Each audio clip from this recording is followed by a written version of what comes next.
The darkest day of horror the world's ever known. It's the hauntingly memorable tagline to George Andrew Romero's arguably most controversial film in his original Dead trilogy, Day of the Dead. During its initial theatrical release in July of '85, it was hardly anyone's favorite one of the trilogy. Although Day had deeply devoted fans championing it from the start, most at the time believed it to be easily the least compelling entry in the trilogy. This year marks the 40th anniversary of Day of the Dead, and time has most certainly been kind to it. During the last 4 decades, George Romero's personal favorite of the trilogy has undergone a massive reappraisal by critics and the masses, and is now considered to be by most a horror classic that can and does stand proudly alongside its groundbreaking predecessors, Night of the Living Dead and Dawn of the Dead. A major reevaluation of appreciation is not the only thing Day has acquired over the decades. It has also garnered, among numerous things, 2 remakes, an unofficial prequel/sequel, and a television series. These spin-offs are the other Days of the Dead. In the spring of 2004, the horror film community and Romero fans were shocked to hear an announcement that a prequel/sequel of Day of the Dead was not only in the works, but was already filmed in April of that year in Los Angeles. How does one turn a sequel to a film into its own franchise, and then create a sequel to that? For better or worse, Day of the Dead 2 Contagium was an example of how it could or couldn't be done. This unofficial prequel/sequel was produced by the film's directors Anna Clavel and James Duddleson, who also produced the ill-fated unofficial sequel, Creepshow 3, a few years later. The story begins in 1968 at a military hospital where a Russian pilot named Rubinsky is being quarantined due to being infected with a devastating zombie virus of unknown origin. While surgery is being performed on Rubinsky, a zombie outbreak spreads throughout the hospital and chaos ensues. A team of soldiers arrive on the scene and demolish all of the living dead. During the chaos, a thermos containing the zombie virus ends up getting lost somewhere on the grounds outside of the hospital.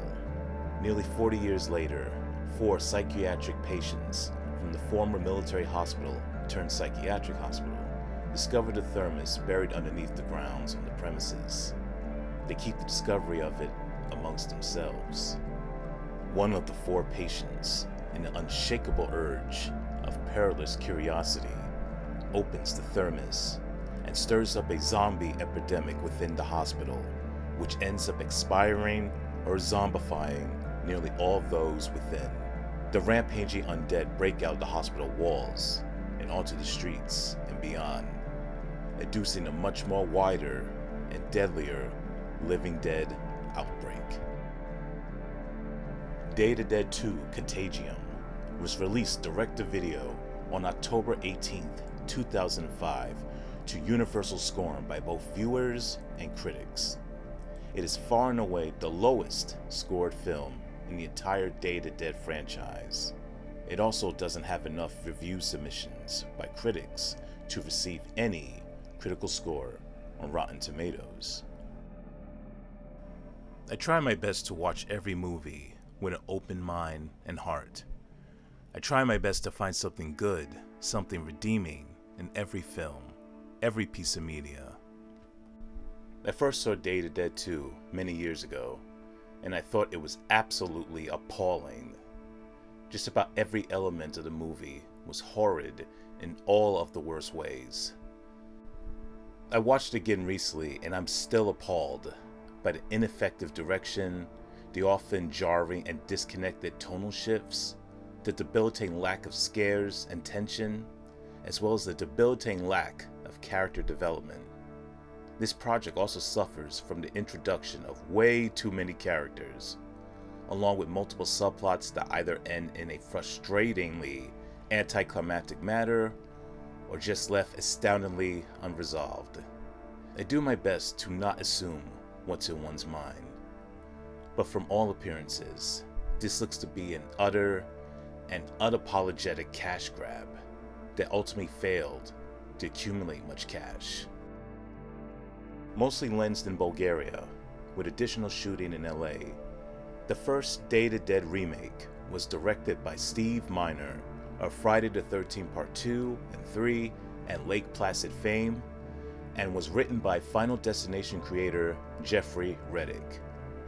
The 2008 movie takes place in a Colorado community where a mutated man-made virus infects most of the population and transforms them into flesh-eating cadavers who, like the living dead at the end of Day to Dead 2, manage to last long enough to lumber on another day. The first cinematic redoing of Romero's classic brings back some of the characters from the original, including Sarah, played by Mina Savari, Miguel, played by Nick Cannon, and Rhodes, played by Ving Rhames. Bub also appears as well, but for some odd reason, he's named Bud, and he's played by Stark Sands. Bud also is a strict vegetarian zombie. I believe that is indeed a cinematic first. My initial reaction to the first Day remake was not quite as harsh as the one I had for Day to Dead 2. However, if Contagion is easily a contender for the worst zombie film ever made, this remake is definitely a contender for one of the worst. On a technical level, it's a competently, if unremarkably, directed film. The script is far from competent though. Similar to Day to Dead 2, too many characters spoil the story. Suspense and tension is virtually non-existent. The 2008 retread is neither frightening nor disturbing. Most of the performances range from just okay to mediocre to ridiculously over the top. I will say, after my very recent second viewing of the film, Day 2008 is not as boring as I once believed it to be, so I guess that's something. The remake was released straight to video on April 2008 and was met with a terribly tepid response by most who have seen it, and it was not a financial success. After the 1-2 knockout failures of Day to Dead 2 and the 2008 remake, one would readily believe that any more thoughts at expanding the Day to Dead franchise would finally be put eternally to rest. Then in January 2018, the Day franchise resurrected from its grave once again with a second remake called To Dead Bloodline. Texas Chainsaw 3D's producers, Krista Campbell and Lottie Grobman, were behind this version, which was helmed by the Corpse of Anna Fritz director Hector Hernandez Vicens. Just like the first remake, filming took place in Bulgaria. A medical student named Zoe is stalked by a patient of hers named Max. Max's obscene obsession with Zoe incites him to come dangerously close to essaying her. A morgue zombie inadvertently stops Max and sinks his rotten teeth into him.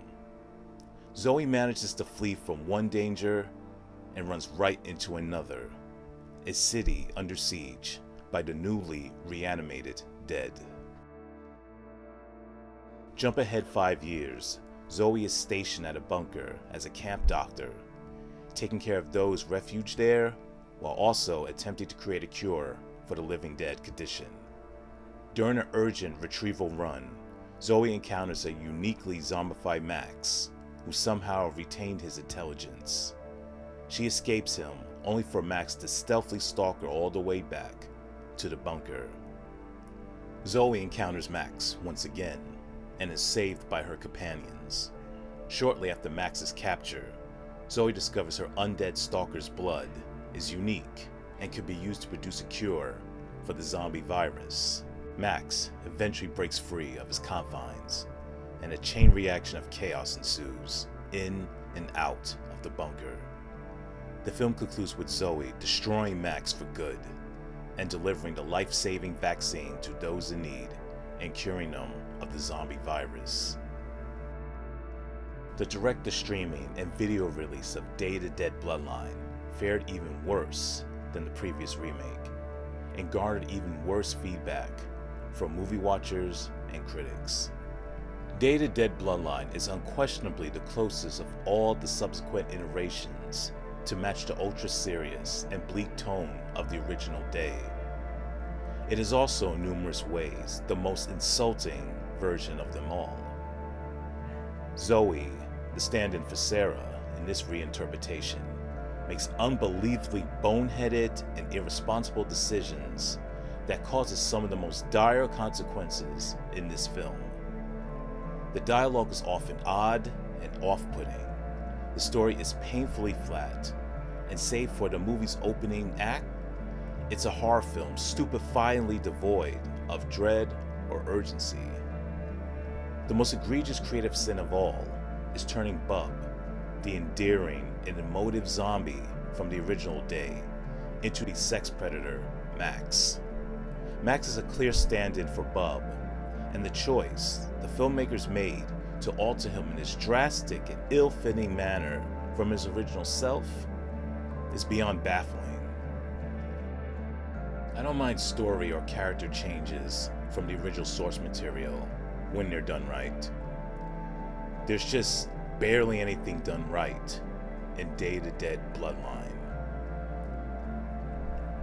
The crawling cinematic corpse that was the To Dead franchise collapsed back into its burial plot to resume its eternal rest. At this present time, it remains completely inactive. For a brief juncture though, the television counterpart of the Day franchise's corpse did emerge from its resting spot and lumbered around on the Sci-Fi Channel during the fall of 2021.